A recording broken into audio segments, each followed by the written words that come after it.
Bismillahirrahmanirrahim. Assalamualaikum warahmatullahi wabarakatuh. Terima kasih anak-anak. Pada kesempatan kali ini kita bertemu kembali.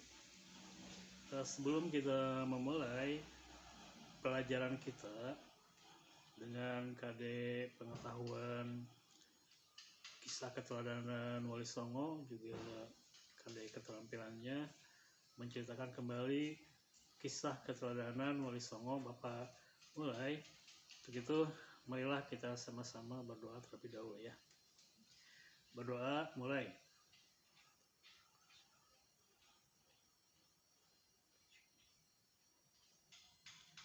Amin, berdoa selesai. Anak-anak, apa kabarnya? Terima kasih ya. Alhamdulillah kalau kalian dalam keadaan sehat walafiat. Bapak juga sampaikan bahwa pembelajaran kali ini tentang materi Wali Songo ya. Anak-anak, tahu tidak siapakah Wali Songo tersebut? Ada yang tahu?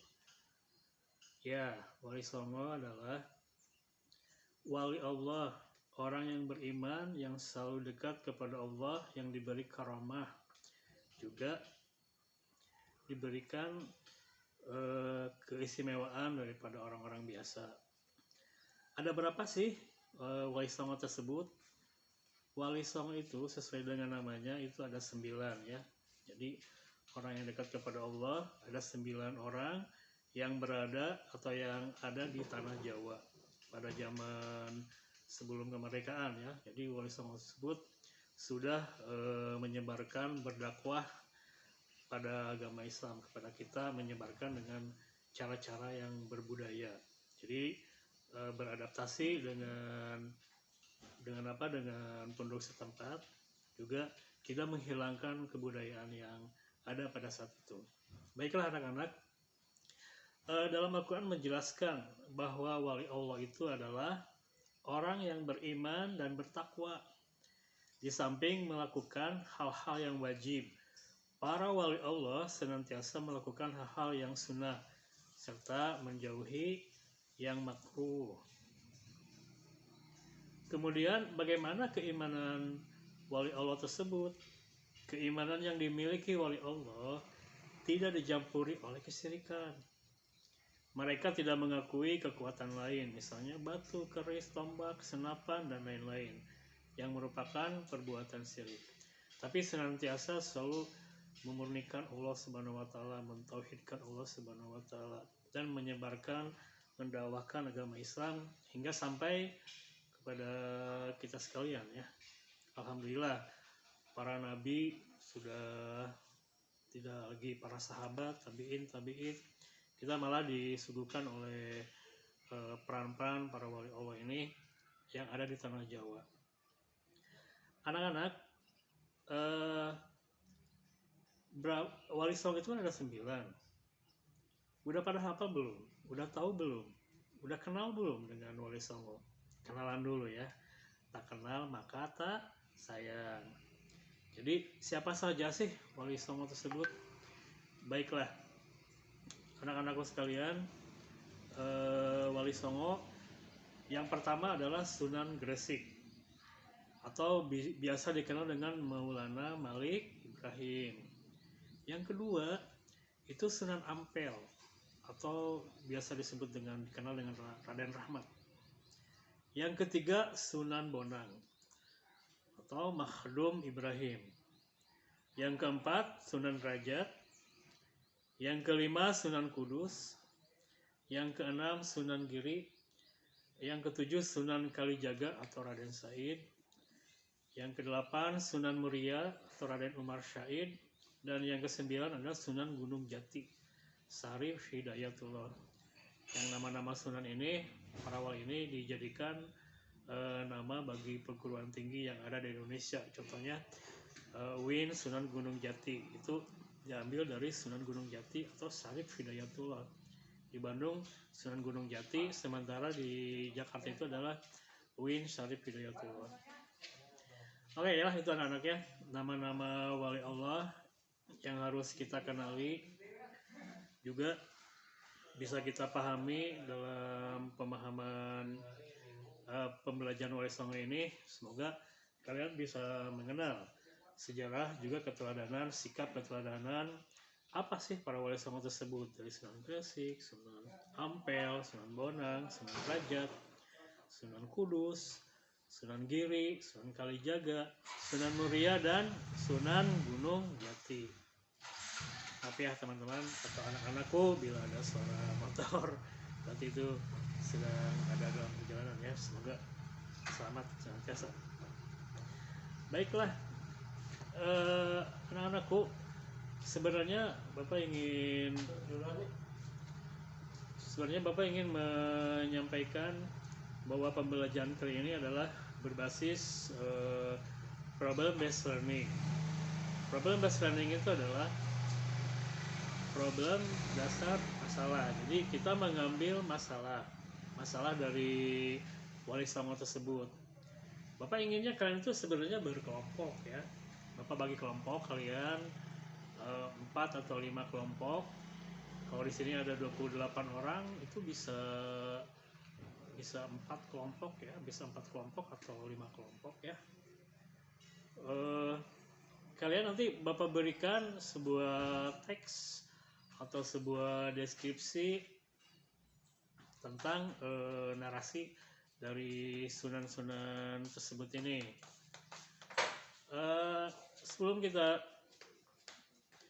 Setelahnya itu, setelah dibuatkan kelompok, kalian berdiskusi. Kenapa berdiskusi?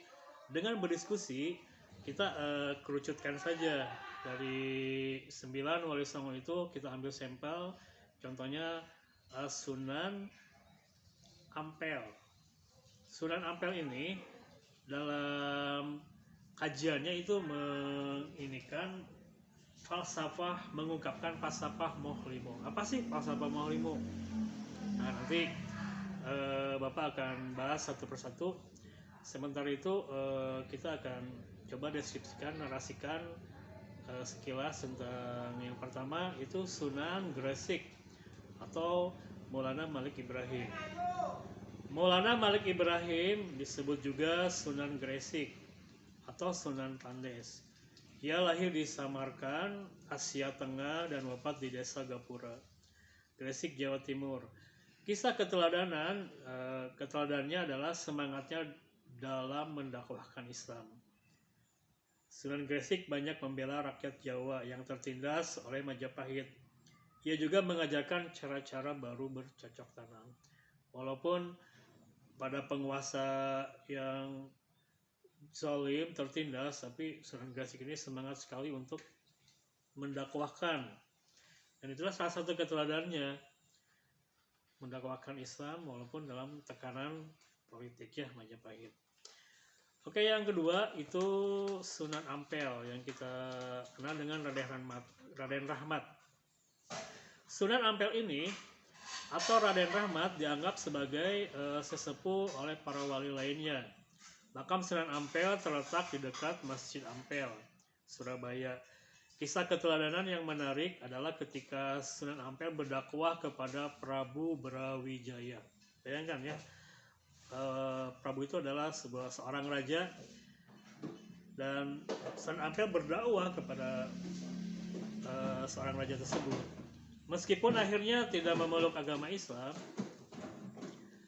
Prabu Brawijaya ini terkesan dengan ajaran agama Islam sebagai ajaran budi pekerti yang mulia.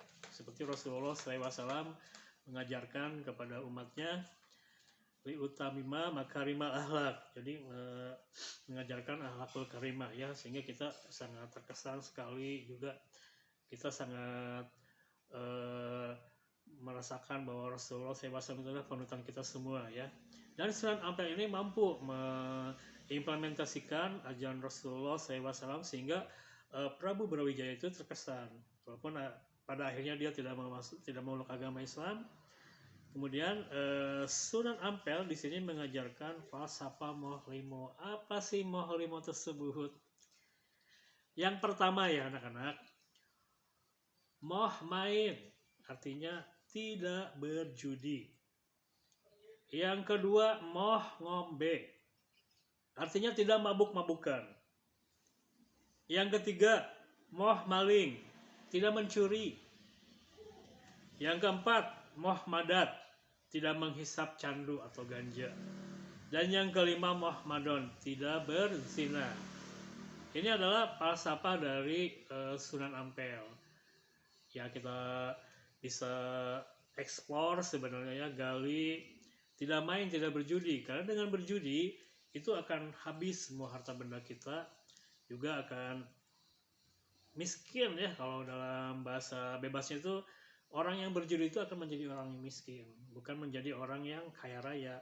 Menang sekali kaya raya ya, begitu kalah penasaran, akhirnya habis harta bendanya. Dan itu adalah falsafah yang dikemukakan oleh Sunan Ampel. Yang keduanya, tidak mabuk-mabukan, moh ngombe. Mabuk-mabukan, alkohol diharamkan oleh ajaran Islam. Di sini ditegaskan, maka dimasukkan ke dalam falsafah moh limo maksudnya.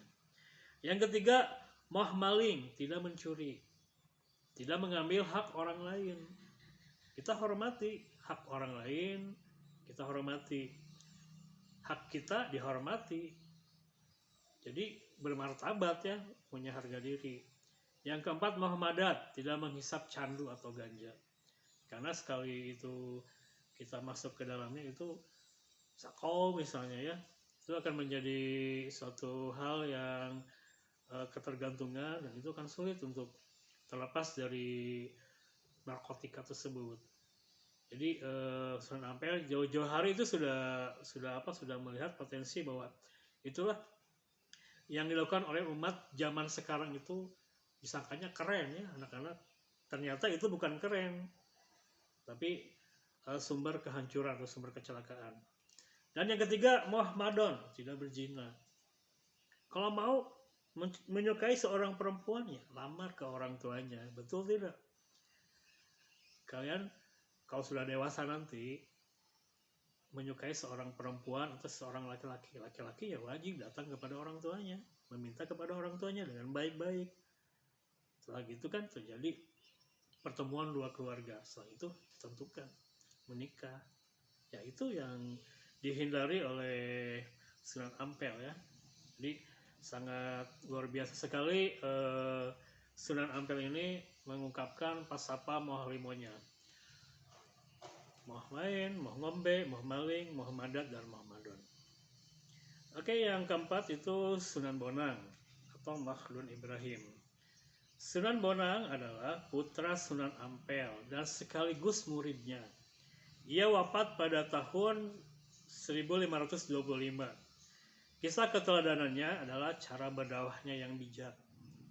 Sunan Bonang sering menggunakan kesenian rakyat untuk menarik simpatik mereka. Ia memasukkan alat musik bonang pada seperangkat alat musik gamelan. Oleh karena itu ia dikenal dengan sebutan Sunan Bonang ya.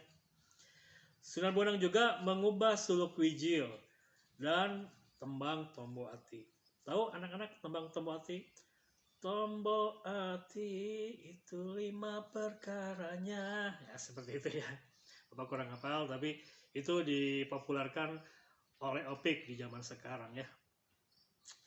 Baik, berikutnya Sunan Derajat. Sunan Derajat juga itu putra Sunan Ampel. Ia diperkirakan wafat pada tahun 1522. Pesantren Sunan Derajat dijalankan di Desa Derajat, Kecamatan Paciran, Lamongan, Jawa Timur. Kisah keteladanannya adalah cara dakwahnya yang menekankan keteladanan dalam hal perilaku yang terpuji, kedermawanan, kerja keras, dan peningkatan kemakmuran masyarakat sebagai pengamalan agama Islam. Sunan Derajat juga berdakwah melalui kesenian. Tembang, macapat, pangkur disebut juga sebagai ciptaannya. Tahu anak-anak seperti tembang, macapat, pangkur itu?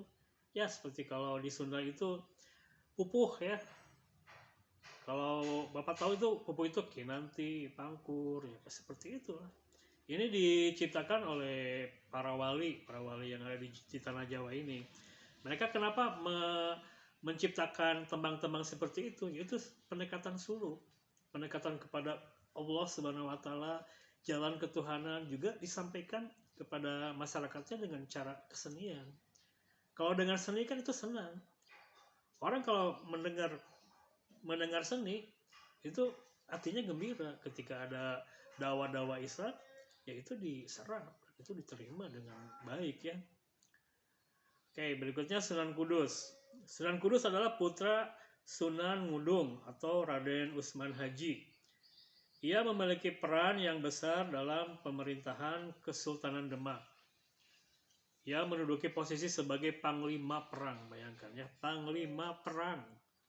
Seorang wali, panglima perang, penasehat Sultan Demak, dan hakim peradilan negara. Bayangkan anak-anakku sekalian, kalau kalian udah dewasa nanti berada pada posisi seperti Sunan Kudus, jadi anggota DPR, jadi menteri pertahanan, kemudian jadi penasehat kepresidenan atau penasehat agung ya, itu pada jabatan yang sangat tinggi dalam perpolitikan ya.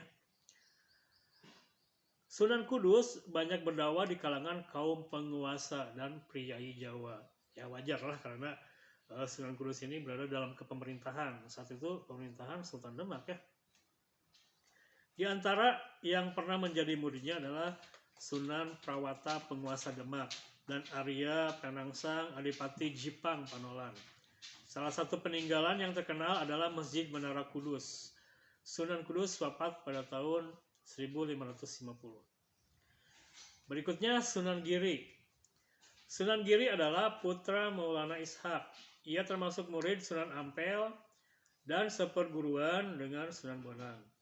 Salah satu keturunannya adalah Sunan Giri Prapen yang menyebarkan agama Islam ke wilayah Lombok dan Bima. Sunan Giri sangat berjasa mendakwakan Islam di Jawa, bahkan sampai ke wilayah timur Indonesia. Ia pernah menjadi hakim dalam perkara Syekh Siti Jenar.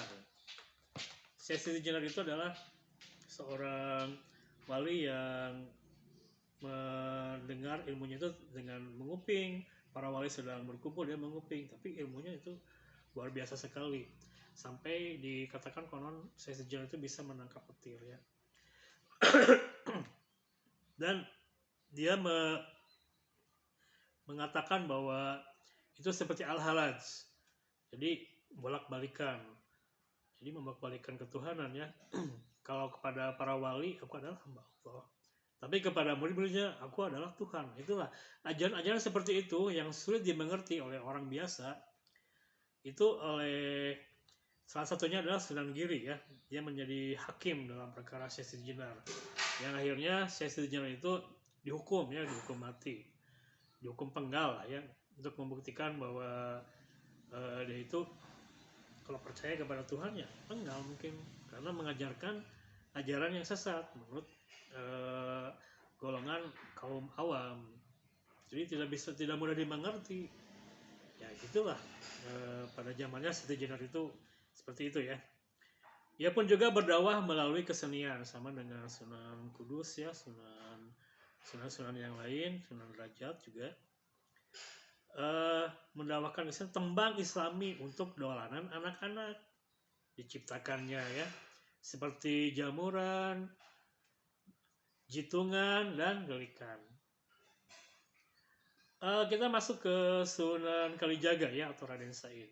Sunan Kalijaga adalah putra Adipati Tuban yang bernama Tumenggung Bilatikta atau Raden Sahur atau Syahid Ahmad bin Mansur Syekh Bakir.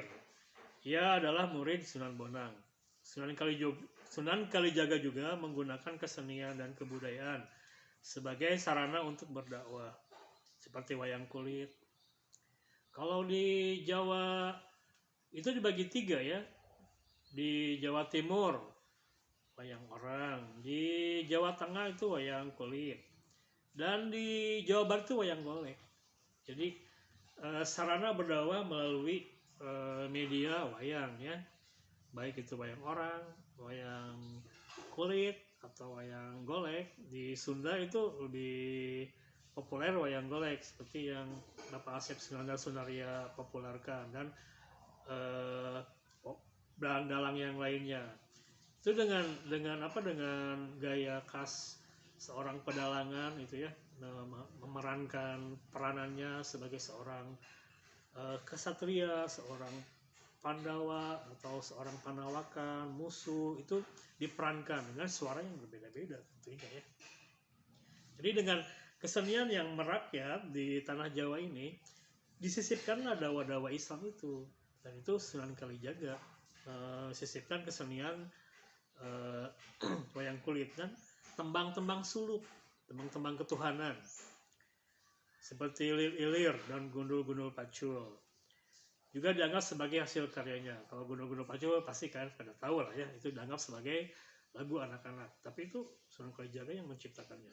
Dan juga Ilir itu sangat populer sekali, dan MH Ainun Najib itu selalu menembangkan tembang Sunan Kalijaga. Itu mengandung makna yang sangat dalam, mengandung makna yang ingat kepada Allah Subhanahu wa Ta'ala, dan kita menjalaninya dengan penuh tanggung jawab dan juga penuh keimanan ya. Berikutnya Sunan Muria. Nah, Sunan Muria ini adalah Raden Umar Said, adalah putra Sunan Kalijaga. Dia adalah adik ipar Sunan Kudus. Tempat tinggalnya di Gunung Muria yang letaknya di sebelah utara kota Kudus, Jawa Tengah. Seperti ayahnya, Sunan Kalijaga, ia berdakwah dengan cara yang lembut. Kesenian gamelan dan wayang tetap digunakannya sebagai alat berdakwah. Sunan Muria menciptakan tembang Sinom dan Kinanti. Sasaran dakwahnya para pedagang, nelayan, pelaut, dan rakyat jelata. Subhanallah ya. Sunan Muria ini ternyata meneruskan perjuangan sunan-sunan sebelumnya dengan cara dakwahnya dengan kesenian, dengan lembut ya, dengan sangat santun. Dengan bahasa santun itu kan kita bisa bisa menyampaikan pesan dakwah itu dengan sangat menyentuh, tidak dengan keras, kafir, seperti itu kan, atau haram ya. Dengan cara-cara seperti itu orang bukannya simpatik tapi malah antipatik ya. Tapi dengan cara lembut, dijelaskan dengan sebaik-baiknya, dengan tingkah lakunya yang terbaik, sehingga orang pun merasa tersentuh dan terpanggil jiwanya untuk pada ajaran Islam yang mulia ya, yang seperti yang Rasulullah SAW itu sampaikan dengan budi pekerti. Yang berikutnya adalah Sunan Gunung Jati atau Syarif Hidayatullah. Nah, Sunan Gunung Jati atau Syarif Hidayatullah adalah putra Syarif Abdullah Umdatuddin.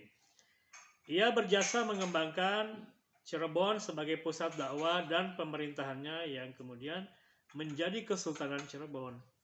Anaknya yang bernama Maulana Hasanuddin juga berhasil mengembangkan kekuasaan dan menyebarkan agama Islam di Banten, sehingga kemudian menjadi Kesultanan Banten.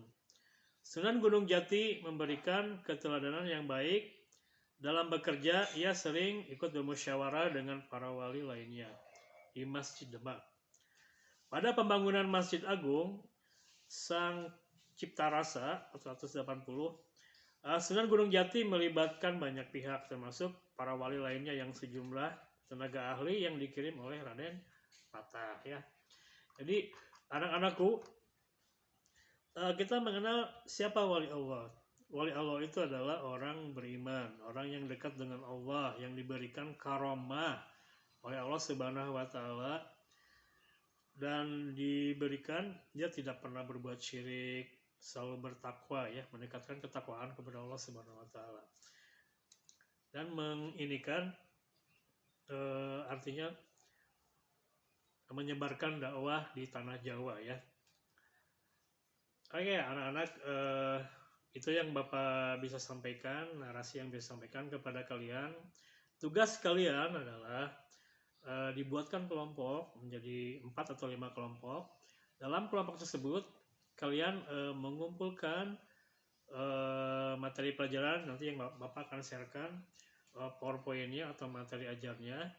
Kemudian kalian diskusikan atau sebutkan, yang pertama adalah sebutkan nama-nama wali Allah yang 9.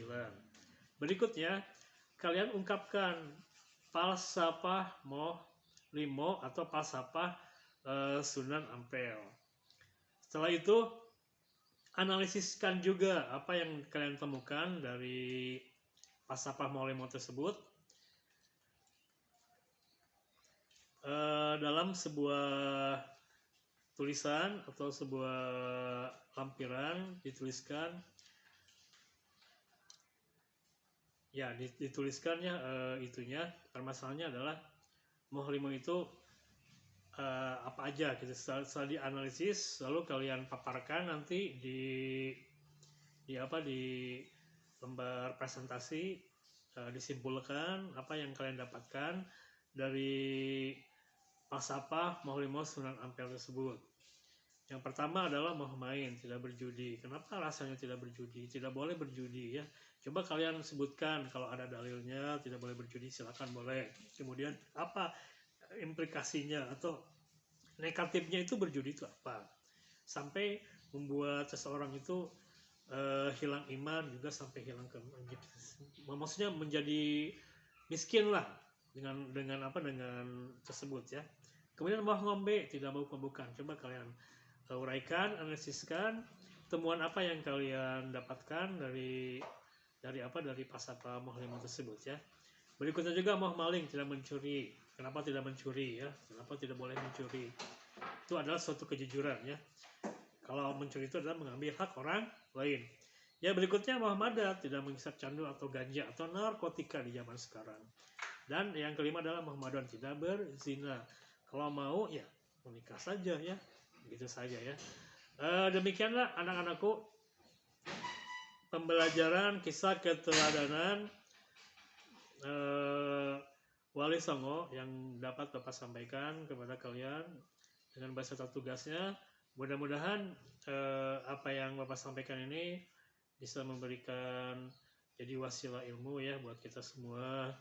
Jadi kita bisa mengambil hikmah juga keteladanan dari beliau-beliau yang sudah tiada, dan ada karya-karyanya sampai keimanannya juga, ketakwaannya juga. Begitu kita tutup. Oke, kita tutup dengan doa akhir majelis. Subhanakallahumma wa bihamdika asyhadu an la ilaha illa anta astaghfiruka wa atubu ilaik. Billahi taufik wal hidayah. Wassalamualaikum warahmatullahi wabarakatuh. Terima kasih ya.